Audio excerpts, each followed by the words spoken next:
Hi there, in this video we'll be taking a look at something really cool that Magic Shine has sent in. It's the HORI 1300 Pro. It's a switchable mounting, so it goes top or under your handlebars, bicycle light. And I needed to learn a few things for this review.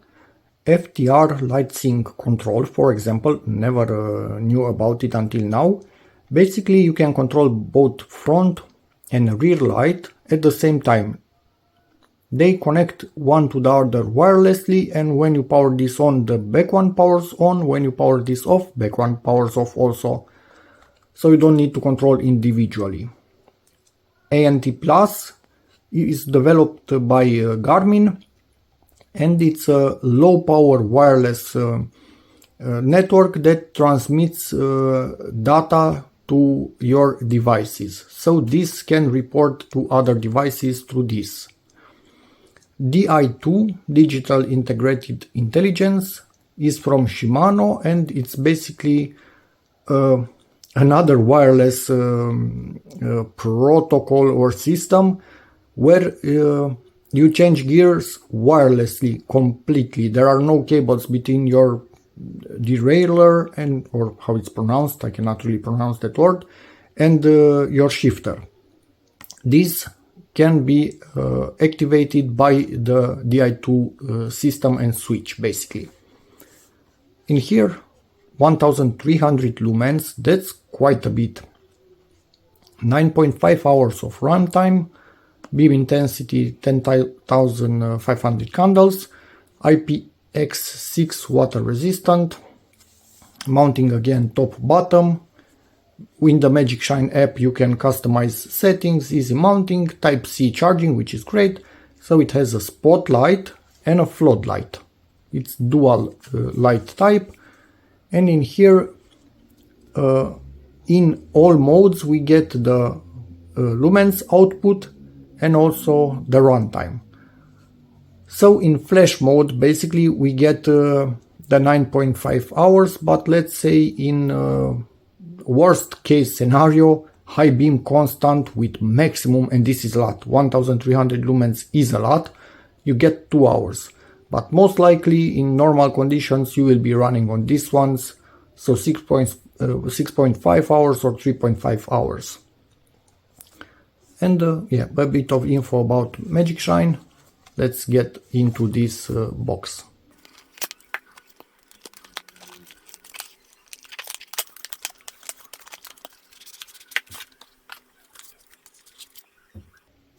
Wow, this is built like a tank. I wasn't expecting this. Most of it is metal, so front and sides are metal. Only this area right here is plastic, and obviously you have the mount itself here and the lights. In here I think it's the charging port. Yep, with obviously a rubber gasket with double ridges on it for water ingress protection. Let's see, can I turn it on? How do you turn this on? Maybe it's yeah, many flashlights come off from factory and you cannot turn them on until you give them a charge. This is so they don't start by mistake during shipping from bumping or I don't know, package damage or anything else. Cannot start them until they get their first charge. So yeah, this kind of makes sense. 3200 milliamp hour lithium battery, 5 volt 2 amp, so it will charge decently fast. Let's see what else we have here, and then I will put it to charge. So we have the button for it. Basically we have right here, I think it wants to pair, but this is most likely off. So probably on, off, or changing modes. We'll see in the manual what can be done from the button itself. And I'm advancing right here. Oh nice, they also include a charging cable, Type-C. We'll be using that in a moment. And I'm expecting we have here what we need to be able to mount this on a bicycle. So here it is. I think this is more or less a universal mount, but we'll be reading the manual to get more info about the system itself. But yeah, I think I'm actually going to put this to charge on a power bank, which has an included cable, but I want to also use the cable that we got. So I'm also going to connect this one to the power bank. And I think it's all the way in. And connect it to our flashlight. Or bicycle light basically, but honestly this can be used as a flashlight also. So this is on, it's so that it's charging. Do we have any sort of light? Yeah, we do. So red light while charging. I'm going to let it do its thing and take a look at the manual first. Just realized something else. This also needs to charge. So the fact that I have also this cable right here, it's actually a bonus, as I can plug it in and it will be charging at the same time. Again, a red light showing it's charging. What we have here, none of them is made to attach this to the handlebar. When you buy this, you can also order the support that attaches it to the handlebar. This can also be a frontal light on your head if you need that sort of thing, but then that's also an added accessory that you need to get. All of these actually allow it to connect to your Garmin support. You can even stack this under your Garmin or various configurations, so you get this off and install this in its place. These, as you can see, are not identical. One is at 90 degrees compared to the other. So you have various mounting variants. This is for a GoPro support, for example. It will clip into this one, but I neither have a GoPro support on my bicycle. But I have a 3D printer, I have quite a good PLA material, and I'm not afraid to use it. So most likely I will build my own support. Although you can get supports quite cheaply, even aftermarket, which have this kind of mounting. But yeah, on a 3D printer I can design whatever I want and make it attach wherever I want at the angle that I want it. This right here is to attach the remote to your handlebar. So there's that. This, both of them still charging. Let me quickly give you a rundown the manual. You can download the app. I will download it in a moment. Right here, what we have in the box itself. Info about the duration of the light, battery indicator, how to charge the support with its battery, the remote with its battery indicator, how you can change the attachments in here depending on what you need, under mounting. So different kinds of supports in here depending on what you like. But again, and in here operating instructions, and yes, it's okay when you transport this to put it in lockout mode. So press and hold the power button for 3 seconds to enter lockout mode. Like that it will not start by itself in your luggage. Anyway, but for me, yeah, I will 3D print my own support exactly where I want it to attach to my bicycle, because I want it not attached to the handlebar. I want it to the straight bar from under it. Yeah, I'm a bit old, and I remember when I was a kid I had something like that. And light control right here, you can see the signs on the remote, what you can do with them. Shimano Di2 integration right here, and that's about it for the manual. So let me install the app and connect to it. No, my bad. There was a bit of Shimano instructions on this corner of the manual also. Okay, I came to Google Store and I'm downloading the app. I didn't even need to scan the code. You can find the app just by searching Magic Shine app. Next step, open the app, agree, and yeah, create an account. I'll be back in a moment. And I'm logged in. I'm guessing add device. Okay, connect. Yes, while using the app, allow. Maybe, oh, it found it. Ha! I didn't need to do anything to it directly. Connect. Nice. I didn't press any buttons, nothing at all, and it found it.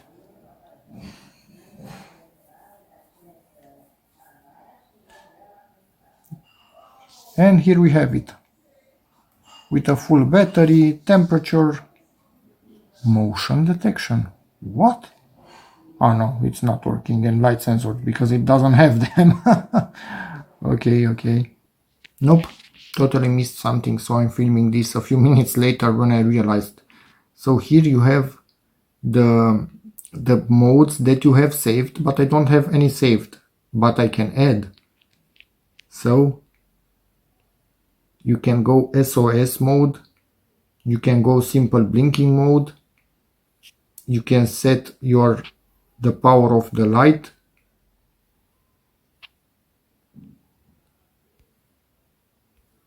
Let's say I want it at 3%. Can I give it a name? No, I don't think I can give it. Always on 3%. Let's give it a new mode. 50%. Save. Okay, now let's play a bit with it. So, power button. Hold it for 1 second. We are in low beam mode, like on a car. You can see it's cut off, so it will not bother people coming from the front of you. You will shine down and a bit stronger in this area, further away, but still not bothering other people. In this mode, pressing just once, it's low power, mid power, max power in low beam.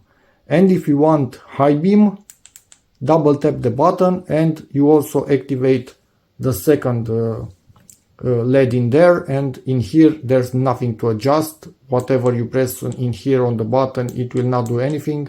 It's 1300 lumens full brightness.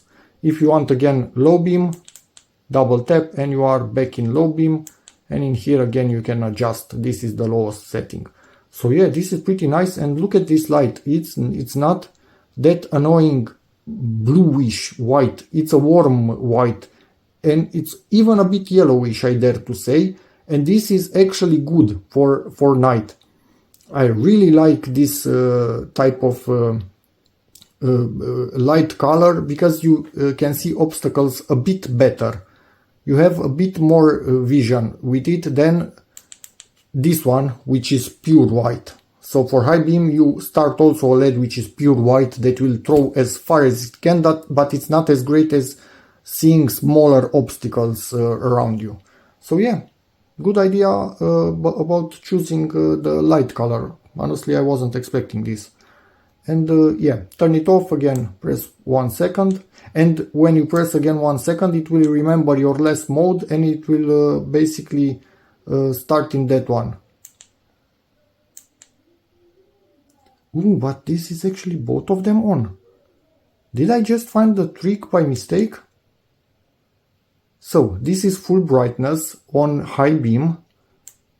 Press 1 second and then press 1 second. Do you see it? It's lower brightness. And it's still high beam, but with lower brightness.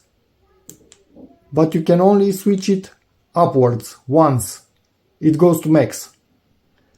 This isn't in the manual, what I just found by mistake, just by allowing it to remain on high beam when I turned it off. I didn't turn it off from low beam. And there is no way to access the flickering day and night modes apart from the remote itself.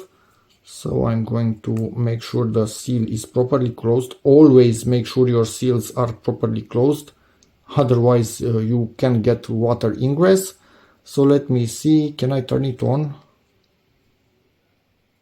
Okay, maybe I need to press it from, yeah, I need to press it for 1 second. Basically the square one is exactly as the other one is in here. Double tap and now we are in flickering mode. Ooh, so that was flickering high beam, now it's flickering low beam. And now low beam.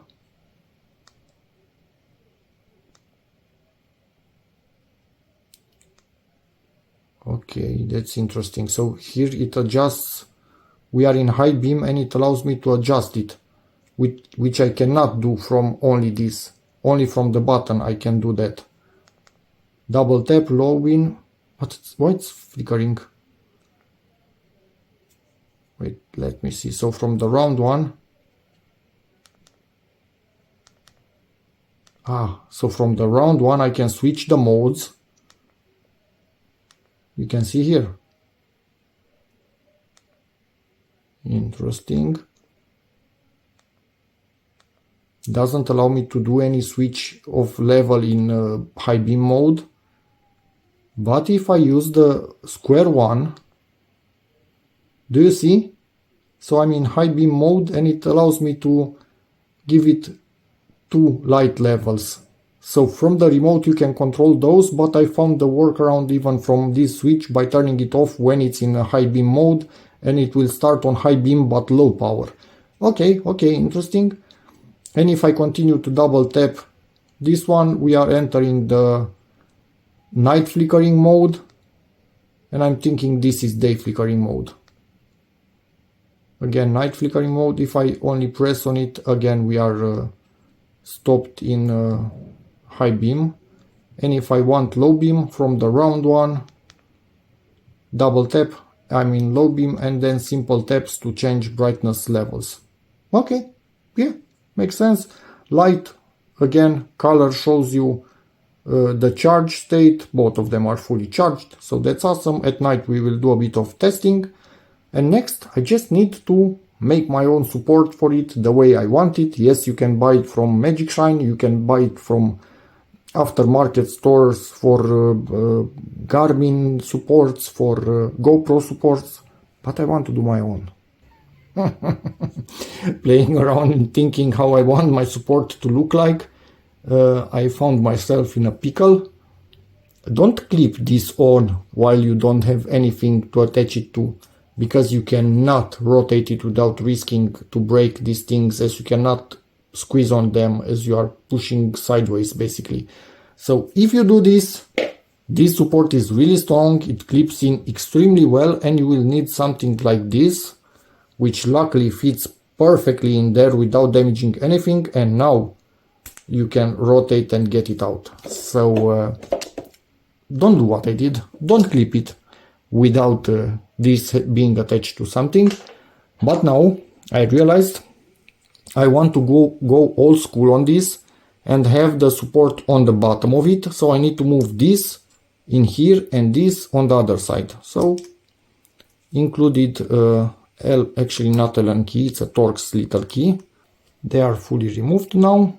You can see here we have a bit of blue Loctite on the screws, so everything stays nicely in the... Ooh, I almost put it again in the same location, the wrong one that I don't like. You can see here this is keyed, so they will not be rotating in here. They are not just relying on the screw itself. Am I doing something wrong? Yeah, I wasn't putting it in the proper position. That was what I was doing wrong. Screws are not identical.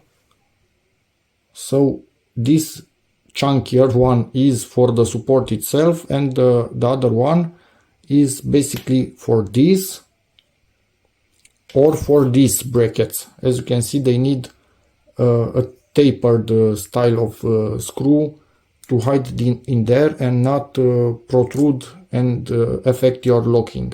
in here, this one can be used because it's not affecting anything, it will go deeper in there. So let me tighten the screw, and on this side I will put again just this little cover. I don't need these supports, but they can go on other side. Oh, sorry, wrong orientation. Any way that you need them to make your own custom mounts, and yeah, this is pretty flexible, honestly. Tiny bit of warning, these screws are a bit sensitive to cross-threading, so make sure they are straight when you actually start to tighten them. I think I started this one cross-threaded a bit, then I realized backed up and then put it the right way in, but yeah. Anyway, let me see what I want now. I want this quite close to the bar. This will not be good for what I want. Or nah, I think this is the way to go. Anyway, I can always adjust this, but I want this installed in installed in its place, and I'm actually going to show you now how strong this is. So I am pushing without a support. It's easier to get it in than out, so I can do it, get it in like this, but out I wouldn't be able without pliers. So now I can make my measurements to create my support like this, and it will then attach to something vertical like this. Okay, 3D printing time. Actually design time and then 3D printing. Okay, designed my bracket, so this should fit right in there, and then I can tighten everything on the handlebars. So yeah, let me go and print it from pet G. I think it's strong enough the way I designed it that we will never have any issues. Printing finished. Yes, maybe you don't agree with the printing direction. I think it's big enough that it will not affect anything. And I present you my mount. It almost stays even without screws. So now I just need to clean it up a little bit here in the interior. I preferred to have it like that because it's easier to clean the interior, and then it's kind of mountable. Et voila! Ultimate DIY channel, so I'm using whatever I have at hand. Had this, I don't even remember where from, a simple M6 screw. This was an M5, actually a 5mm hole in the plastic, so I enlarged it to 6 because this was only for M6. So look look at this, barely moving. If I put a lot of pressure, undo it, wiggling all around, and if I really crank it, I bumped into the camera, sorry about that. I managed to move it a little bit. No, I need to put a lot of pressure by itself. Never ever ever it would break before moving. So basically now I have a simple adjustment, and this thing with this type of screws. And let me see, did I get measurements right? This should almost fit in there. Yeah, I think if I press it, it will go in there exactly as planned. So that's perfect. We'll have a captive nut, and from the other side I will come with a screw and basically hold everything together on the how is it called, handlebars. Anyway, so let's go do that now. Installing this on the handlebars. Everything fits at the limit. I hope the angle is enough to have the light where I need it. If not, I will make another bracket a bit longer, with about 1 centimeter longer, to give this more angle, because I am at the bottom in here. So, or a different bracket that is the same distance but goes down like this. Let's see. But with a 3D printer it doesn't take me much to make a brand new one and adjust this where I need. But this might be just fine as is. We'll see this evening. So I'm going to just tighten the screws in here. And I like the fact that it's actually kind of protected in here. It's not that obvious to raise too much interest. It's good, it's okay. And looking nice, and I think this has severely increased the value of this bicycle at this point in time. Also put back the original one I had on this bike, and when I mean original, actually bought from Lidl. And if I look, they have the exact same angle, both of them. So that means that most likely it's perfect as is, and it's not touching here, so it should not make any noises. It's locked in place, and I'll be testing these two against each other this evening. And against this really cheap alternative that we are using on my wife's bike, but still makes some light, so yeah. And this right here, so I can reach it.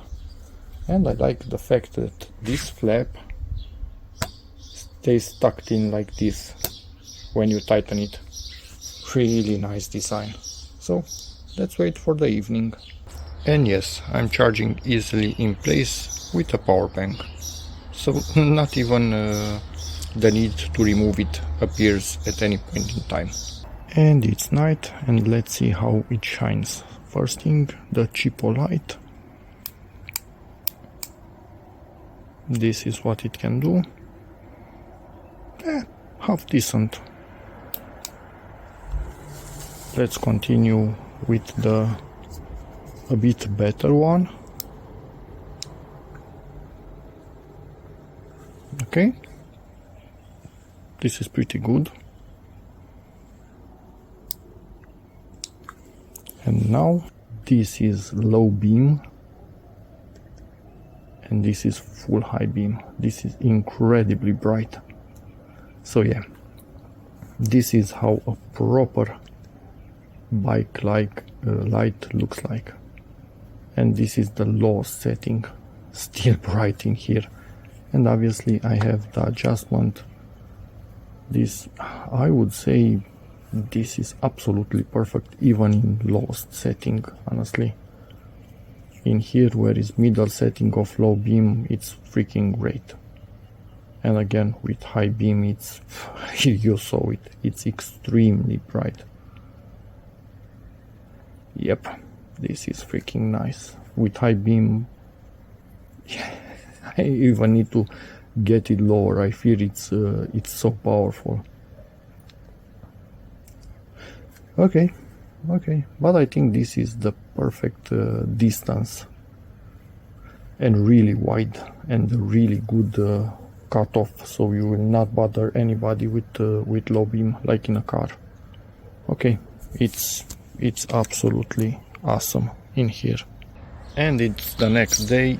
This one will go away if I could actually get it out of here, because we have clearly proved the Magic Shine HORI 1300 Pro is so much better at night. So thank you very much, Magic Shine, for sending this unit in. It will be a really good addition to the safety while biking late at night, and with the flash even during the day. The support I made, it's working absolutely perfectly. I will also upload it online if anybody needs it, and put a link to it in the description. And yeah, that's about it. Hi there, cat. If anybody has any questions, ask in the comments. Subscribe to my channel, and see you in the next video. Bye.